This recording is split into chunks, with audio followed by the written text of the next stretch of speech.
Bon alors dans cette vidéo, j'ai envie de tenter une chose que j'ai encore jamais faite sur cette chaîne, c'est de vous présenter un texte, de le lire, de le disséquer, de le vulgariser pour vous y donner plus facilement accès et peut-être ouvrir une porte vers un auteur et plus en particulier un livre que vous avez encore jamais lu ou que peut-être vous trouviez obscur. Et pour ce faire, ce que je vous propose, c'est d'étudier un texte absolument génial de Nietzsche qui parle de créativité et qui donne surtout une solution que je trouve juste fantastique pour devenir véritablement créatif. Cependant, avant de passer au texte, j'ai quelques déclarations très importantes à faire pour que vous compreniez d'abord ce qui va se passer dans cette vidéo. D'abord, comme je l'ai dit, on va étudier un texte de Nietzsche qui a la particularité d'être un philosophe très complexe et en même temps d'être devenu aujourd'hui quasiment une figure de la pop culture. Bon, j'exagère peut-être un peu, mais ces dernières années sur Internet, on assiste quand même à une rééclosion assez formidable de Nietzsche qui pourrait presque parfois donner l'impression que sa pensée est très accessible ou même que c'est le boss ultime du développement personnel. Du coup, c'est pour cette raison que je voulais faire un premier disclaimer et vous avertir d'une chose: si vous vous attaquez à des livres de Nietzsche, comprenez que Nietzsche n'est pas aussi accessible qu'on le croit et même si son nom est assez populaire aujourd'hui, ça reste un philosophe avant tout.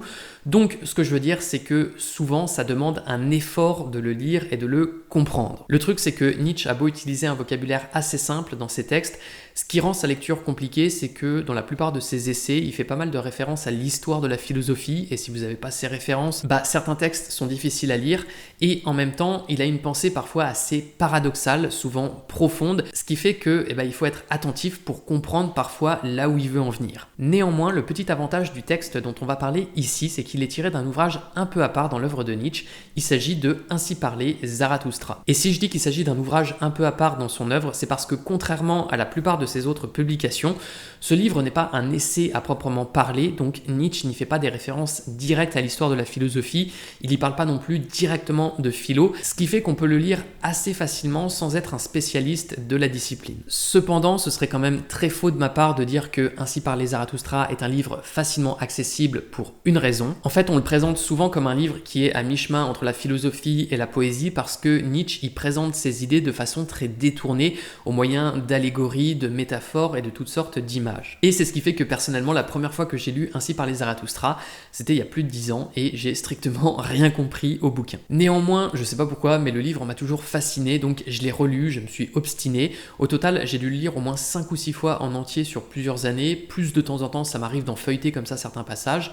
Et en fait, ce qui s'est passé, c'est qu'à chaque fois que je l'ai relu, j'ai saisi un peu plus de choses. Et c'est pour cette raison que je fais ce préambule, peut-être un peu long, mais c'est pour bien vous prévenir que le livre dont est tiré l'extrait que je vais vous partager est complexe et il n'y a rien d'anormal si à votre première lecture vous comprenez très peu de choses. Je dis pas ça pour vous décourager, au contraire, Ainsi parlait Zarathustra, c'est vraiment un livre que j'ai envie de vous faire découvrir, mais je veux que vous compreniez où vous mettez les pieds en l'ouvrant pour que justement vous n'ayez pas de mauvaises surprises. Ceci étant dit, Ainsi parlait Zarathustra, pour vous le présenter très brièvement, c'est un livre publié par Nietzsche entre 1883 et 1885 et qui, comme à peu près tous les livres de Nietzsche, est passé totalement inaperçu de son vivant. Dedans, il y met en scène la figure de Zarathustra, qui est un prophète d'origine persane. C'est pas avéré historiquement que Zarathustra ait vraiment existé, on sait pas exactement si c'est un personnage historique ou plutôt mythologique, tellement on manque d'informations à son sujet. Néanmoins, ce qu'on peut dire concernant le livre qui nous intéresse ici, c'est que le Zarathustra de Nietzsche est une création de Nietzsche. Il part d'un prophète et d'une figure qui existait avant lui, mais il les revisite pour qu'ils correspondent à son propos. Et donc l'idée avec Zarathustra et l'enseignement qu'il vient porter aux hommes, puisque toute l'histoire de ce livre qui raconte bien une histoire, c'est de suivre un prophète qui distribue son enseignement, c'est, contrairement aux autres prophètes, d'être volontairement le dernier prophète. C'est-à-dire que Zarathustra apprend aux hommes à s'élever et ensuite il leur enseigne comment se passer de lui et de tout autre prophète ou de tout autre tuteur au sens spirituel ou même de toute autre idole pour qu'ils tirent leur force, entre guillemets, d'eux-mêmes. Bon, évidemment, dites-vous bien que je vulgarise pour simplifier, et évidemment, quand on vulgarise, quand on simplifie, on perd des nuances, on perd des subtilités, mais le but en faisant ça, c'est de faciliter l'accès et de vous ouvrir une porte sur le livre, comme je vous l'ai dit au début de la vidéo. Quoi qu'il en soit, il est l'heure maintenant d'en venir au texte, à ce texte qui explique comment on devient vraiment créatif, et qui s'intitule « Des trois métamorphoses ». Il figure au début du livre, c'est lui qui ouvre d'ailleurs la première partie, juste après le prologue, et il commence comme ceci. Je vous énonce 3 métamorphoses de l'esprit. comment l'esprit se mue en chameau, le chameau en lion et le lion enfin en enfant. Donc dans cette première phrase, Nietzsche spoil un peu ce qui va se passer. En fait, il va utiliser les figures du chameau, du lion et de l'enfant pour représenter des caractères face à la créativité. Il y a beaucoup de pesants fardeaux pour l'esprit robuste, aimant à porter de lourdes charges et que le respect habite. C'est à un pesant fardeau qu'aspire sa force, au fardeau le plus lourd. Qu'est-ce qui est lourd ? Demande l'esprit habitué aux lourdes charges, et le voici qui s'agenouille, pareil au chameau, il veut qu'on le charge bien. Qu'est-ce qui est le plus lourd ? Ô héros, interroge l'esprit habitué aux charges pesantes, que je m'en charge moi et que je me réjouisse de ma force. Ici, Nietzsche explique que le propre du chameau, c'est de porter des charges, et c'est une image qui représente l'obéissance d'un individu pour les valeurs, la morale, tous les enseignements qu'on lui a inculqués et qui sont présentés par Nietzsche comme des fardeaux. Ensuite, il liste quelques exemples de ces fardeaux en utilisant plusieurs anaphores. N'est-ce pas cela, s'abaisser pour faire souffrir son orgueil ? N'est-ce pas cela, faire éclater sa folie pour se moquer de sa sagesse ? Etc. Bon, je passe rapidement là-dessus parce qu'il donne plusieurs exemples de ce type, et si vous voulez lire le texte en entier, je vous mets un lien en description parce qu'il est disponible sur Wikisource. Le seul truc que je précise, c'est que dans cette vidéo, j'utilise une autre traduction du texte. Moi, j'ai choisi de vous présenter la traduction de George Arthur Goldschmidt, simplement parce que je la trouve meilleure, mais bon, après, l'essentiel du texte reste le même. Donc, je reprends un peu plus loin, et Nietzsche conclut « C'est de tout ceci, de tout ce qu'il y a de plus pesant dont se charge l'esprit qui aime apporter les fardeaux, tout pareil au chameau qui, une fois chargé, se hâte vers le désert, lui aussi se hâte vers son désert. » Ce qui est intéressant de relever ici, c'est qu'il présente vraiment le chameau comme un animal docile qui aime porter, et ça renforce vraiment la figure de l'individu très obéissant envers les valeurs, les mœurs, les connaissances qu'on lui a enseignées. Il aime en être l'héritier, il est presque même fier de les porter. Mais dans le désert le plus reculé se fait la seconde métamorphose. L'esprit ici se change en lion, il veut conquérir sa liberté et être le maître dans son propre désert. Son dernier maître, il le cherche ici, il veut devenir son ennemi et l'ennemi de son dernier dieu, il veut se battre pour la victoire contre le grand dragon. Quel est ce grand dragon que l'esprit ne veut plus appeler ni maître ni dieu ? Tu dois. Tel est le nom du grand dragon. Mais l'esprit du lion, lui, dit « Je veux ». Tu dois l'attend au bord du chemin, couvert d'écailles dorées, miroitantes, et sur chaque écaille étincelle en lettres d'or « Tu dois ». Des valeurs millénaires brillent sur ces écailles, et ainsi parle le plus puissant de tous les dragons.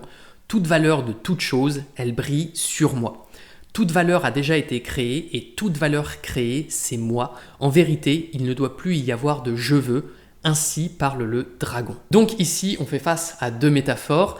D'abord, Nietzsche introduit l'image du lion qui se caractérise par son besoin de liberté et sa volonté de s'affranchir de tout maître, et justement, ce maître ici est symbolisé par un dragon. Le dragon qui s'appelle Tu dois, on peut le voir comme une personnification de la morale, comme un maître qui enseigne et qui dit grosso modo « Moi je sais, voici comment il faut faire pour bien faire, maintenant toi tu as juste à appliquer et surtout ne cherche ni à créer de nouveaux enseignements, ni à remettre les miens en question. » Je trouve ici la phrase la plus incroyable, celle qui résonne vraiment, c'est des valeurs millénaires brillent sur ces écailles et ainsi parle le plus puissant de tous les dragons.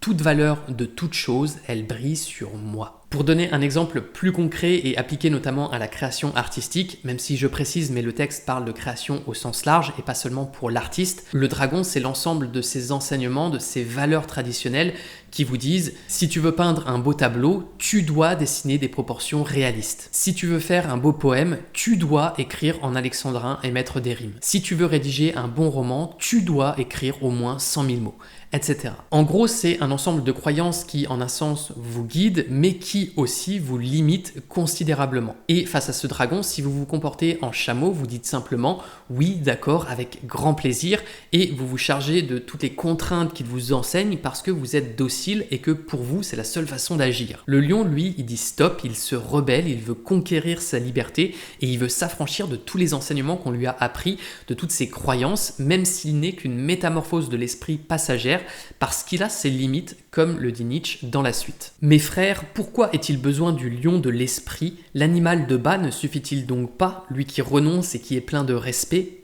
Créer des valeurs nouvelles, le lion lui-même n'en est pas encore capable. Mais conquérir la liberté pour des créations nouvelles, voilà ce que peut la puissance du lion. Créer sa liberté et opposer même au devoir le non sacré, À cette fin, mes frères, il est besoin du lion. Prendre le droit de créer des valeurs nouvelles, c'est la conquête la plus terrible pour un esprit accoutumé au fardeau et au respect. À la vérité, cela lui paraît être de la rapine et l'affaire des bêtes de proie. Ce que dit Nietzsche dans cette dernière phrase, c'est que si vous adorez aveuglément ce qu'on vous a appris, vous allez avoir peur de blasphémer et donc vous oserez jamais remettre en question ce qu'on vous a inculqué. D'où encore une fois la nécessité du lion. Là encore, j'adore la formule, c'est la conquête la plus terrible pour un esprit accoutumé au fardeau et au respect. C'est dit génialement et surtout ce que transmet Nietzsche ici, c'est que quand vous n'arrivez pas à vous défaire de tout ce qu'on vous a appris et que vous sortez des normes, vous avez l'impression d'être mauvais, d'être dans l'erreur parce que vous vous jugez par rapport à ces valeurs millénaires, comme dit Nietzsche, qui symbolisent ce qui était là avant vous. Et c'est plus fort que vous ne pouvez pas vous empêcher de les accepter, de les reconnaître, de les idolâtrer entre guillemets. Bon, ensuite si on reprend le texte, Nietzsche écrit en parlant du chameau « Il aimait jadis comme son bien le plus sacré, le tudois. Or, le voilà obligé de trouver illusion et arbitraire jusqu'au cœur de ce qu'il y a de plus sacré, afin d'arracher sa liberté à son amour. C'est le lion qu'il faut pour un tel rapt. Mais dites, mes frères, de quoi l'enfant est donc capable dont ne le fut pas le lion ? Pourquoi faut-il donc que le lion féroce devienne un enfant ? Et là, on arrive à la dernière métamorphose et surtout à la fin du texte. L'enfant est innocence et oubli, un recommencement, un jeu, une roue roulant d'elle-même, un premier mouvement, un oui sacré. Oui, pour le jeu de la création, mes frères, il est besoin d'un oui sacré. C'est sa volonté que l'esprit veut à présent, c'est son propre monde que veut remporter celui qui est perdu au monde. Je vous ai dit 3 métamorphoses de l'esprit, comment l'esprit devient chameau, le chameau lion et le lion enfin enfant. Alors le texte se termine de façon assez brutale là-dessus, mais ce que représente la figure de l'enfant avec son propre monde, c'est à la fois le jeu et l'innocence. En fait, l'enfant s'amuse à créer, et comme c'est un enfant et qu'on lui a pas encore appris ce qui est bien, ce qui est pas bien, quelles sont les bonnes pratiques, quelles sont les mauvaises, etc., il est dans une forme d'innocence naturelle qui lui permet d'explorer comme il le veut et sans mauvaises intentions. En réalité, l'enfant, s'il fait un dessin et qu'il respecte pas des proportions réalistes, il s'en fout, il considère pas que ce soit un critère pour dire que ce soit raté. De toute façon, il est juste dans le jeu, dans l'innocence, parce qu'il ne connaît pas l'ensemble des lois morales, des valeurs, des connaissances, des croyances auxquelles se plie le chameau. Et donc il peut créer librement parce qu'il se plie à rien, sinon sa volonté de créer et de s'amuser comme il le veut. Et surtout, il fait ça sans mauvaise conscience, sans arrière-pensée, sans volonté de blasphémer, parce que, comme dit Nietzsche, il est oubli. Il sait pas ce qu'il faut faire pour soi-disant bien faire, et donc en termes de créativité, il a aucune limite. Au final, du coup, vous comprenez maintenant que le propre de ce texte, c'est de souligner que plus vous êtes instruit, plus vous avez de connaissances, de valeurs, de mœurs, de croyances surtout, plus vous avez tendance à vous limiter d'un point de vue créatif parce que vous êtes dans la tradition et la perpétuation de ce qui se faisait avant. On a toujours fait comme ça, pourquoi on ferait différemment ? Ou comme le dit le dragon, toute valeur de toute chose, elle brille sur moi. Et tout ça, ça vous empêche d'être dans l'exploration pure. Du coup, tout le défi de la créativité, c'est de réussir à s'affranchir de toutes les règles qu'on vous a apprises pour sortir de ce fameux « je dois faire comme ça » et s'orienter plutôt vers des « et si je pouvais faire ceci » ou « et si je pouvais faire cela » qui deviennent possibles dès lors que vous vous autorisez à oublier toutes les règles inhérentes à la création et que vous parvenez à vous défaire de vos croyances. Néanmoins, je fais une précision qui est très importante, la finalité de ce texte, c'est pas non plus d'aboutir à la conclusion que tout ce qui était là avant vous est mal, que tout ce qu'on vous a enseigné est nul. Par exemple, on aurait pu mettre dans la bouche du dragon « si tu veux peindre un beau tableau, tu dois dessiner des proportions réalistes ». Mais quand l'esprit arrive au stade de l'enfant, dans l'image de Nietzsche, sa conclusion ne doit pas être « il me suffit de ne pas respecter des proportions réalistes pour gagner en créativité ». Parce que là, on fait que s'inscrire en opposition au dragon, on est juste dans la rébellion, et ça, c'est l'attitude du lion qui, comme le dit Nietzsche, n'est pas encore capable de créer, il est juste dans la conquête de sa liberté. L'enfant, lui, ce qui se dit toujours dans ce même exemple, c'est qu'en fait, les proportions, c'est un non-sujet pour peindre correctement. Il peut les respecter comme il peut ne pas s'en soucier, il a le droit de se donner le choix. Et c'est ça qui est très important dans l'attitude de l'enfant, il peut choisir de respecter ou pas ce qui était là avant lui, mais qu'il le respecte ou ne le respecte pas, ses comportements ne sont pas motivés par l'envie d'être soit obéissant comme un chameau, soit rebelle comme un lion. Ce qui le motive, c'est simplement l'envie de jouer, de faire preuve de curiosité en toute innocence, d'appartenir non pas au monde dans lequel Nietzsche dit qu'il est perdu, mais à son propre monde, ce qui signifie qu'il peut façonner ses propres croyances au lieu d'hériter de celles des autres. Bon, sur ces belles paroles, je crois que je vous ai dit tout ce que je voulais au sujet de ce texte.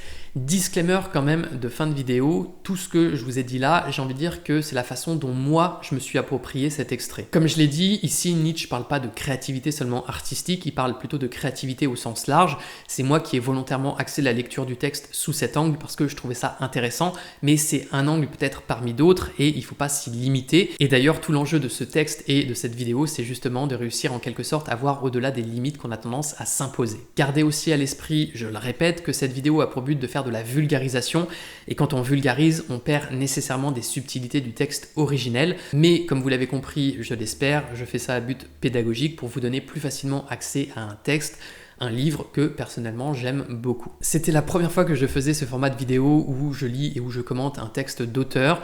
C'est une expérience que je fais, on verra si ça vous plaît, s'il y a un public pour ça, et si oui, je recommencerai peut-être. En tout cas, si la vidéo vous a plu, comme d'habitude, je vous invite à la liker, à vous abonner, à activer la cloche pour être averti de la sortie de mes prochaines vidéos, et moi je vous dis à bientôt.